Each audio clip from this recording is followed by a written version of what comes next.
এই মুহূর্তে বাজার পরিস্থিতির আরও খবর জানতে সাভার থেকে আমাদের সাথে সরাসরি যুক্ত হচ্ছেন সহকর্মী জহিরুল ইসলাম খান লিটন। লিটন, আজকে সাভারের বাজার পরিস্থিতি কেমন দেখছেন আমাদের দর্শকদের জানাবেন।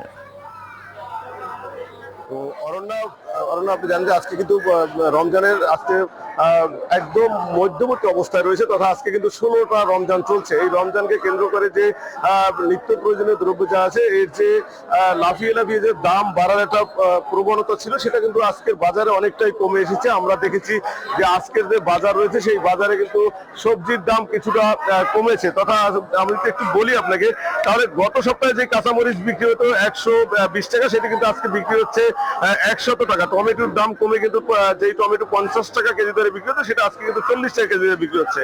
শশা বিক্রি হচ্ছে 70 টাকা, শশা আজকে কিন্তু 50 টাকা বিক্রি হচ্ছে। হাইব্রিড যেটি এবং দেশি শশা যেটি রয়েছে সেটি 100 টাকা গত সপ্তাহে বিক্রি হলো, আজকে কিন্তু 80 টাকায় বিক্রি হচ্ছে।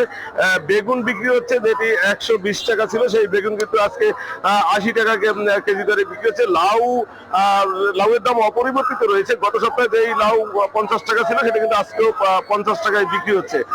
মাছের দাম কিছুটা কমেছে, গত সপ্তাহে যেই মাছ ছিল 350 টাকা শিং মাছ যেটি বিক্রি করছে, আজকে কিন্তু সেটি 320 থেকে 30 টাকা বিক্রি করতেছে। পাঙ্গাস মাছ বিক্রি করতেছেন আজকে 200 টাকা এবং কই মাছ বিক্রি করতেছেন 220 টাকা।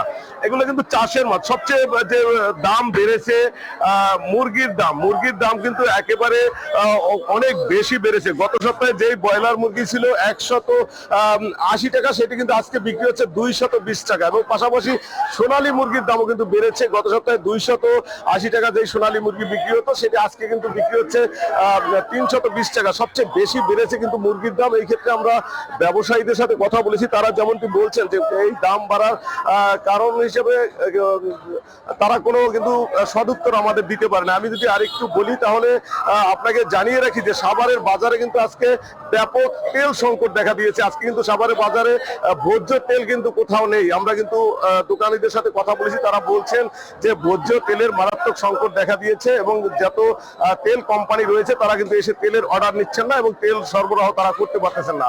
আজকে কিন্তু এই ছিল আমার কাছে সাভারের বাজার থেকে এখনকার মতো সর্বশেষ তথ্য। লিটন।